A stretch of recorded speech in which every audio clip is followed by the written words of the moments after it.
You've done it. We've all done it. You're scrolling through your feed when, bam, a guy slips on ice, flips like a cartoon, and lands in a bush. You laugh. Then you feel a little guilty for laughing, but you still watch it again. Why do we love watching people fail? Why is it funny, even when it shouldn't be?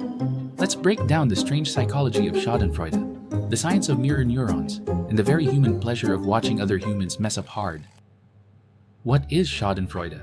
Let's start with a word that sounds like a German metal band and feels like a guilty little smirk. Schadenfreude, or Schadenfreude, the oddly satisfying thrill you get when someone else trips over their ego or their shoelace. It's the emotional equivalent of popcorn at a public meltdown. Not exactly polite, not saintly. But let's be honest, deeply, deeply relatable. From reality show meltdowns to viral fail compilations, Schadenfreude is everywhere. It's that zing of satisfaction when the office know-it-all gets corrected in a meeting, or when the influencer's skincare hack goes hilariously wrong. And psychologists? They're not surprised. According to them, Schadenfreude taps into some primal wiring in our brains. In social comparison, we constantly measure ourselves against others, and seeing them falter gives us a fleeting boost. Status anxiety. In a competitive world, someone else's slip-up makes our place feel a little more secure. Evolutionary group dynamics. Back in the day, knowing who was struggling in the tribe might have helped us survive. Today, it just helps us feel smug. The rise of the fail video. Fail videos didn't just appear out of nowhere. They exploded with YouTube, sure, but the seeds were planted long before smartphones started recording everything, from parkour stunts to inflatable pool disasters. Before the algorithm, there was America's Funniest Home Videos, where camcorder-wielding dads accidentally captured the moment their backyard trampoline dreams went wrong. Even earlier, Candid Camera, the OG prank show that thrived on awkward human behavior. Then came blooper reels, VHS tapes of TV flubs, and home movie footage where grandma got knocked over by a rogue piñata. Fail culture was already lurking in the background, just waiting for the internet to supercharge it. Enter YouTube. Suddenly the whole world could witness a teenager trying to jump over a car and missing. Platforms like TikTok, YouTube Shorts, and Instagram Reels took that momentum and turned it into an endless scroll of Schadenfreude in snackable form. Why are fail videos so addictive? Because they hit fast, hard, and universally.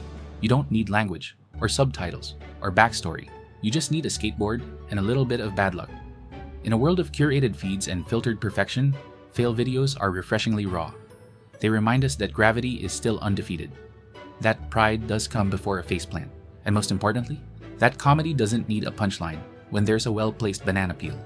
It's the digital age's most democratic form of humor. No script, no stars, just pain, timing, and the magic of replay. We're wired to react to pain, even when it's not ours. Let's talk brain science. Specifically, why do we physically cringe when someone else faceplants into a trash can, even though we're just sitting on the couch eating chips? The culprit? Mirror neurons. These are special brain cells that fire not only when you do something, but also when you watch someone else do that same thing. It's your brain's way of saying, hey, I felt that too, even if I didn't just live it. So when you watch a fail, your brain partially feels it. That skateboarder is eating pavement, your neurons flinch. The dad getting whacked with a piñata stick, your motor cortex says, ouch. But here's the twist. If there's no serious harm, just surprise, embarrassment, or a cartoonish tumble, your brain does something curious. It shifts gears from sympathy mode to something weirder and more fun. Light empathy, enough to feel connected, but not overwhelmed. Then, a dopamine release. Your brain's chemical reward for witnessing chaos without consequence, safe thrill effect. The same jolt you get from horror movies, roller coasters, or watching your friend almost drop their phone in the toilet. It's emotional multitasking. You flinch, then giggle. Your brain goes, that looked painful? Then, thankful it wasn't me. In just a few seconds, you've taken a mini emotional roller coaster ride powered entirely by someone else's banana peel moment. So no, you're not heartless. You're just neurologically entertained. Social comparison. The secret ingredient? Let's be honest.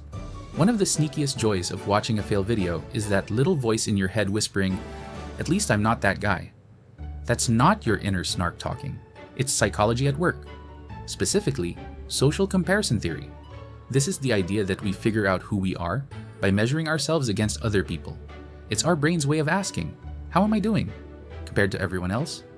Now throw in someone falling off a treadmill, missing a backflip, or getting publicly pied in the face. Suddenly you're not just entertained, you're winning by default.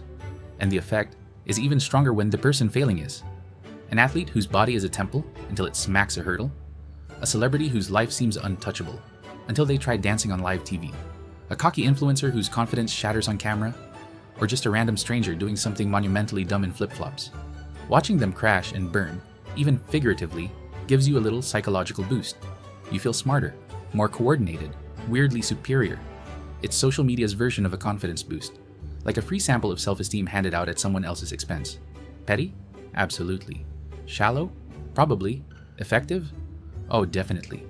Because in the endless comparison machine of modern life, fail videos offer one of the rare moments where you come out on top. No filters required. Humor is a coping mechanism. Let's talk about the weird magic trick our brain pulls when we laugh at something that technically should make us wince. That gasp laugh combo? That's not random. It's your nervous system doing emotional parkour.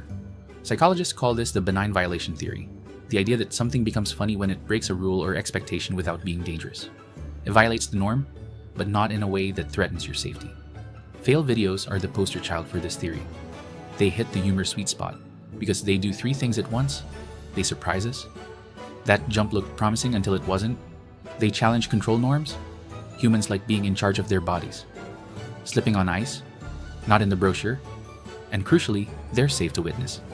You're behind a screen, miles from the banana peel zone. Your brain sees all this and reacts accordingly. It flinches a little, mirror neurons doing their thing, but then quickly recalibrates. No real harm, just embarrassment or physics-based comedy. And suddenly that wince becomes a laugh. That laugh isn't just about amusement, it's a biological signal. This is okay, you're okay. It's your nervous system hitting the decompress button. So we're not just watching people fall off hoverboards for entertainment, we're using it to process tension, disarm discomfort, and regulate emotions in real time. Fail videos aren't just guilty pleasures. They're low-stakes emotional therapy, disguised as slapstick. The fail genre has rules. The internet's funniest genre, fail videos, follows a surprisingly strict, unspoken code. Not all fails are created equal. Some go viral. Others go straight to the do not recommend bin. Because here's the thing. A good fail is funny. A bad fail? That's just upsetting. So what makes a fail video shareable, guilt-free, and comedy gold? There's a checklist, an invisible rubric we all subconsciously follow. The person is okay. This is non-negotiable. No major injuries. No one is limping away in slow motion. If there's an ambulance involved, it's out. They were doing something risky, silly, or overly confident. The higher the hubris, the better the fall. Trying a backflip off a picnic table? Fair game? Arguing with a goose? Comedy gold.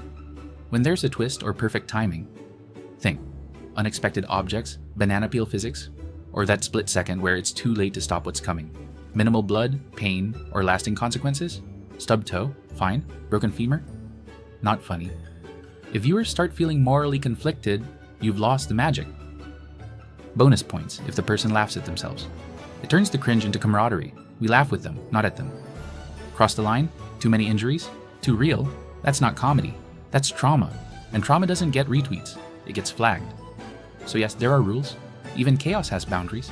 Because deep down, we all want the laugh, without the lawsuit. Fail videos create social bonding. Let's be honest.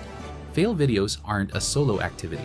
Sure, we might stumble upon one alone, scrolling at midnight, phone tilted sideways, trying not to wake anyone, but within seconds, we're hitting send. Because of the real joy, it's not just watching the chaos, it's sharing it. We forward the clip in the group chat. We tag a friend. This is you. We add soundtracks, dramatic opera, clown horns, and the Titanic theme. We comment things like, "My spine just left my body," or just drop 5 emojis and let the vibe do the talking. That interaction isn't background noise, it's bonding. Fail videos act like digital social glue. They help us laugh together across cities, time zones, and Wi-Fi signals. Feel better about ourselves because, hey, at least we didn't fall into a wedding cake this week. Share real emotion without the pressure of a serious conversation. Process secondhand embarrassment safely with memes and popcorn. It's communal coping. A low-stakes way of saying, yep, life is chaotic.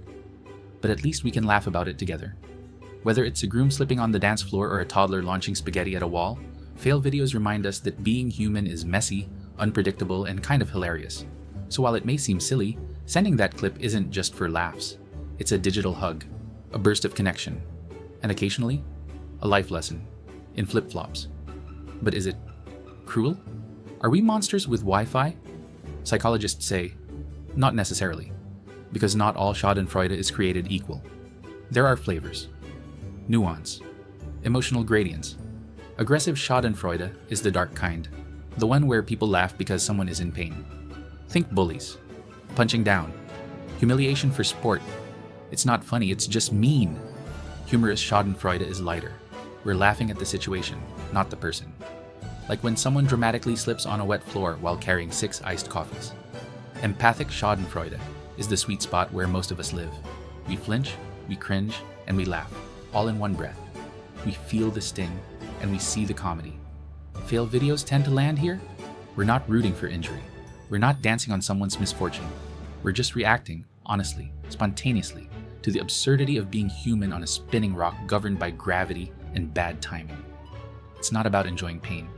It's about recognizing ourselves in the fall. We've all been there. The public trip, the accidental mic still on, the thought this would go better moment. That weird mix of concern and comedy? That's deeply human. Fail videos light up our empathy and amusement circuits simultaneously. They're funny because they're relatable and because they remind us how fragile and ridiculous life can be. So is it cruel? Sometimes yes, but most of the time, it's just us laughing through the chaos together. The dark side, when Schadenfreude goes too far. Let's not pretend it's all harmless banana peels and trampoline fails.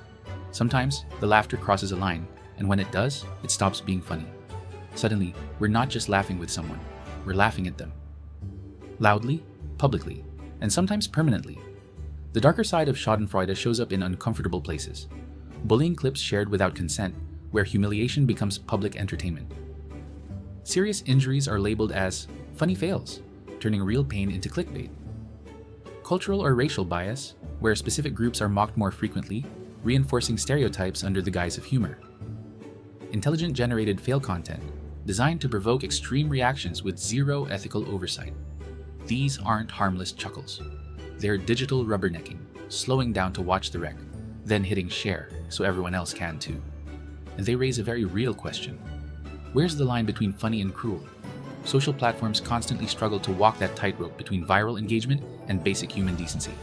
Because when someone's private, embarrassing moment becomes public currency, we're not innocent bystanders anymore. We become part of the machine that made it viral. Laughter has power, but like any power, it needs boundaries. Being entertained should never come at the cost of someone's dignity, well-being, or consent. Because the line between humor and harm, it's real, it's fragile, and it's thinner than we think. Should we feel guilty? Short answer? No, not really. Fail videos make us laugh, not because we're heartless goblins, but because we're human. They tick several boxes in our emotional wiring. They surprise us. Our brains love unexpected twists. They make us empathize. We wince with the person, not at them. They help us relate because honestly, who hasn't walked into a screen door? And they offer joy in the shared absurdity of being alive on this chaotic planet. But laughing doesn't have to mean turning off your conscience. It just means checking in with a few questions. Is the person okay? No ambulance is involved? Did they choose to share this? Or was it leaked for clicks? Are we punching down or laughing together in solidarity? If you can answer those questions honestly, and the fail passes the vibe check, go ahead and laugh. Because life is messy. Bodies trip, egos slip, timing is terrible, but that's what makes it funny. We're not monsters for finding joy in pratfalls and faceplants. We're just wired to laugh through the chaos. So go ahead, press play, and chuckle like a compassionate little gremlin. Why do we love watching people fail? Because it reminds us that we're not alone, that everyone slips, flops, fumbles, and faceplants sometimes. And laughing at that, it isn't cruel, it's connection.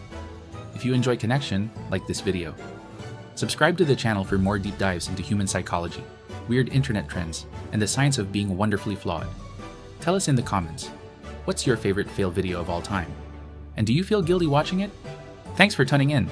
Stay blessed and stay curious.